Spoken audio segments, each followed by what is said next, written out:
Canada's biggest cities still pull the crowds, but something quieter and far more interesting is happening beyond them. Across the country, forgotten towns are filling up fast, where hotel rooms vanish months ahead and main streets suddenly buzz again. These places weren't built for tourism, and they never tried to be. They survived on history, isolation, and character, and now travelers are finally catching on. From coastal villages to mountain outposts, these sleepy communities are quietly turning into the most valuable destinations in the country.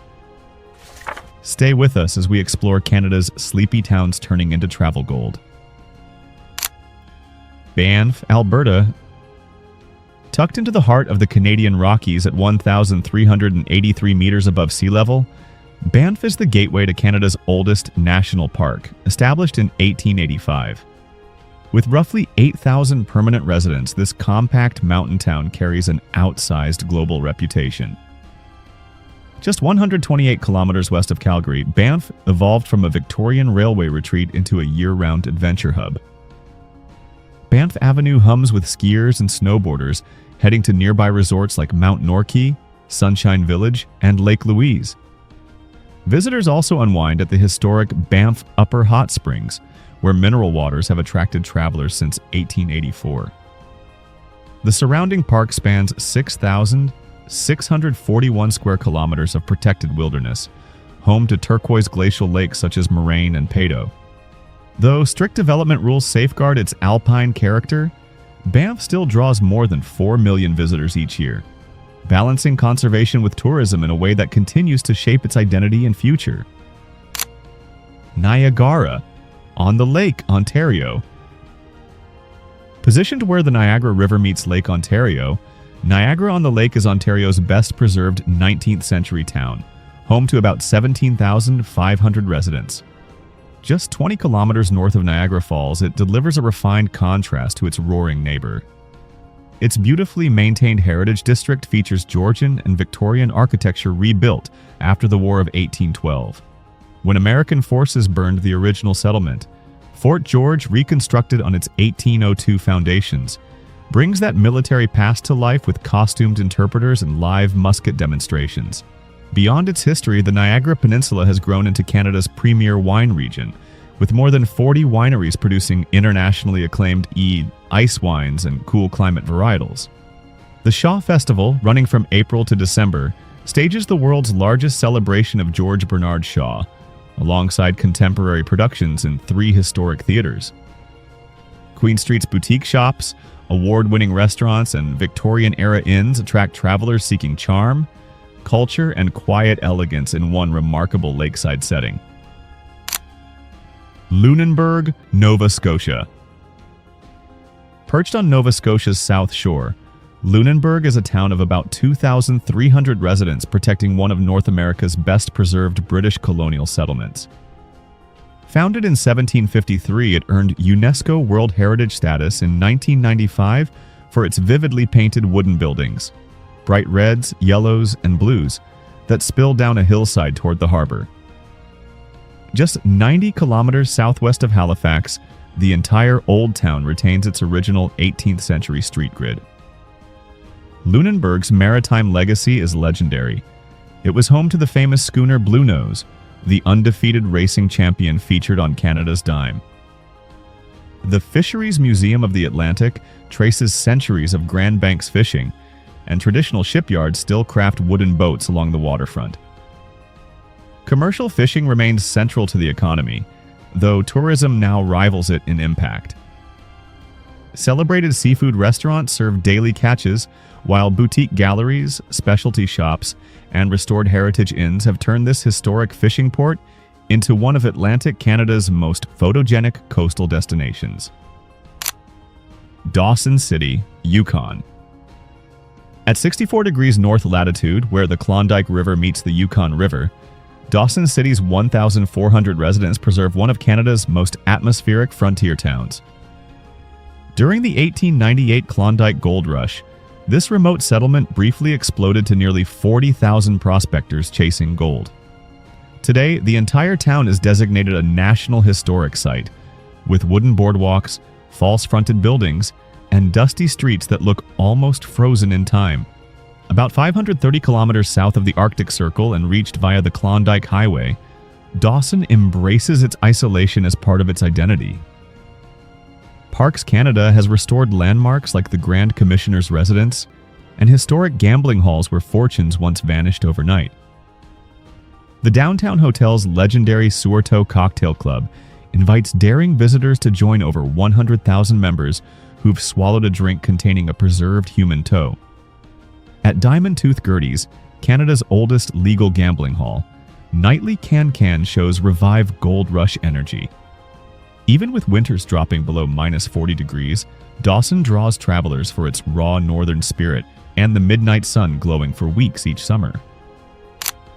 St. Andrews by the Sea, New Brunswick. Overlooking Passamaquoddy Bay on New Brunswick's southern coast, St. Andrews by the Sea is known as Canada's first seaside resort, founded when Loyalists arrived in 1783. Home to about 1,800 residents and located 100 kilometers southwest of St. John, the town preserves more than 250 heritage buildings from the 18th and 19th centuries. Along Water Street, boutique shops and galleries fill structures that predate Confederation. Some even floated across the bay from Maine by Loyalist refugees. The iconic Algonquin Resort, standing since 1889, crowns a hilltop with Tudor Revival architecture and a golf course overlooking the water. Positioned at the entrance to the Bay of Fundy, the town offers exceptional whale watching, with finback, minke, and humpback whales frequently spotted offshore. The bay's dramatic tides, rising and falling up to 8 meters daily, reveal expansive mudflats rich in marine life, supporting kayaking, sailing, and nature tours that highlight the area's coastal beauty and preserved maritime charm. By St. Paul, Quebec. Cradled between dramatic cliffs where the Gouffre River meets the St. Lawrence, Bay St. Paul is home to about 7,000 residents and one of Quebec's most celebrated artistic communities. Located 95 kilometers northeast of Quebec City in the Charlevoix region, the town has inspired painters since the 1920s, drawn by its extraordinary light and sweeping landscapes. Today, more than 20 galleries line its historic streets, featuring traditional scenes and bold contemporary works. Its bohemian spirit is shaped by its UNESCO Biosphere Reserve setting, where the Canadian Shield meets the St. Lawrence estuary in a striking natural amphitheater. The culinary scene shines just as brightly with farm-to-table restaurants and renowned Charlevoix cheese producers. Cirque du Soleil began here in 1984 when street performers gathered during Quebec's anniversary celebrations. Each summer, the Symposium of Contemporary Art turns the town into an open-air studio, while nearby skiing, hiking, and coastal trails complete this rich cultural escape. Mahone Bay, Nova Scotia.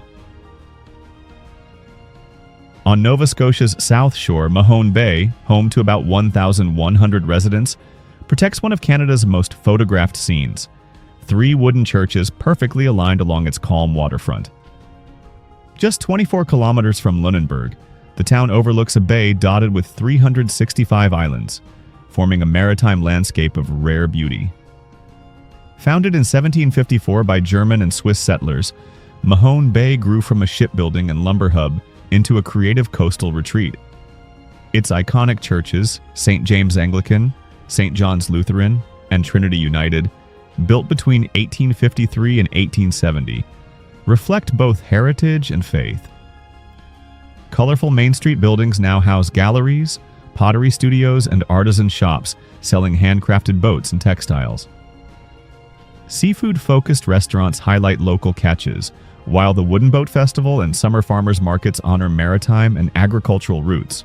Unlike larger destinations, Mahone Bay preserves an authentic small-town rhythm where maritime hospitality feels natural, not staged.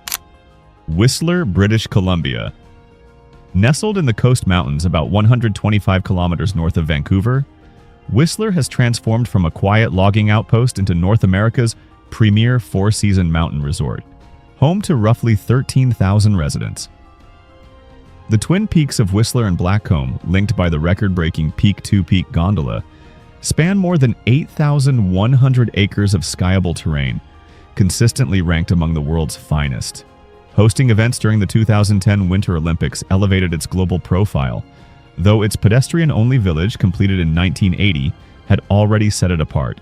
Unlike typical ski towns, the car-free core creates a European alpine feel, with over 200 shops, restaurants, and bars within walking distance.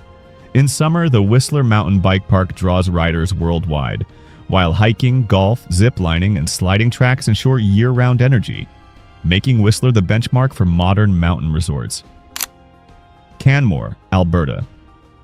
Situated in the Bow Valley, 28 kilometers east of Banff, Canmore has seen rapid growth as travelers look for a more authentic alternative to its famous neighbor.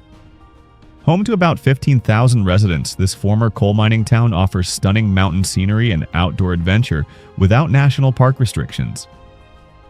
Founded to supply coal to the Canadian Pacific Railway, Canmore reinvented itself after the mines closed in 1979, capitalizing on its dramatic setting beneath the Three Sisters Peaks. The 1988 Calgary Olympics brought global attention when the town hosted Nordic skiing events, leaving behind world-class cross-country facilities still in use today.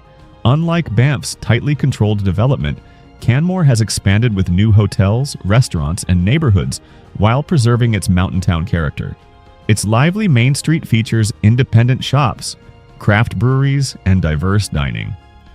With lower accommodation costs, fewer crowds, and easy access to hiking, biking, climbing at grassy lakes, and backcountry skiing, Canmore continues to attract both domestic and international visitors. Tofino, British Columbia. At the western edge of Vancouver Island, where temperate rainforest meets the Pacific, Tofino's 2,500 residents welcome surfers, storm watchers, and nature lovers to one of Canada's most dramatic coastlines. About 320 kilometers northwest of Victoria and reached by a winding mountain highway or floatplane, its isolation only heightens the allure. Set on Clayoquot Sound, a UNESCO biosphere reserve of ancient forests, sheltered inlets, and wild beaches, Tofino offers some of Canada's best surfing. Long Beach and Pacific Rim National Park Reserve stretches 16 kilometers, where winter storms send waves up to 10 meters crashing ashore. In summer, kayaking, whale watching for gray whales and orcas, and hikes beneath towering Sitka spruce define the pace. The food scene shines with Pacific seafood, foraged flavors, and indigenous influence. Rooted in Nuu-chah-nulth heritage, Tofino blends wilderness, surf culture, standout dining, and true remoteness into Western Canada's ultimate coastal escape. These quiet Canadian towns may look sleepy on the surface, but they're quietly transforming into some of the most exciting travel surprises in North America. Now, pack your curiosity and click on African islands that are total hidden gems to uncover remote beaches, wild landscapes, and secret island escapes you won't believe are still under the radar. Don't forget to like, share, subscribe, and step into the hidden side of the world with Oddly Abroad.